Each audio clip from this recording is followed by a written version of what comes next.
The doctors had told the other doctors to wash their hands before they did surgery due to childbirth fever. He was kicked out of the hospital because other doctors knew that they couldn't see germs and they thought it was a theory.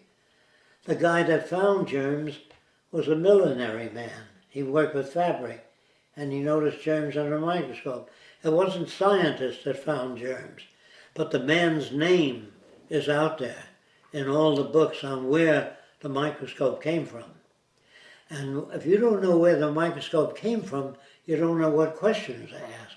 The guy that invented the microscope, you say, how did you think of it? Where did you get the idea? Well, the public doesn't know that. If you get up and say, there are wonderful instruments, x-ray machines, we don't need to cut the body open, we can use fiber optics, light pipes to see cancer. But if you give it to people, they do not use it appropriately. They use it for profit. If you don't understand that, look at the earnings today of the large corporations that work for profit. They don't work for the betterment of humanity. Doctors are supposed to take care of people. That's part of the oath as you become a doctor. But if you can't afford certain things, you don't get it.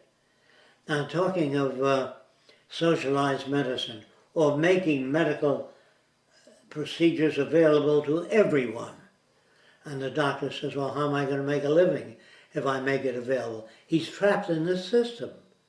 He's got to charge because he has to pay for things.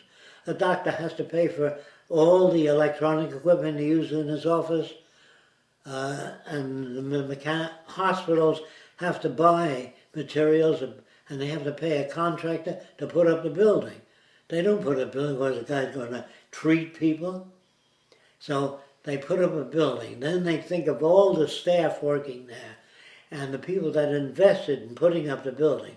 There are people that invest and they put up the money for a return on their investment.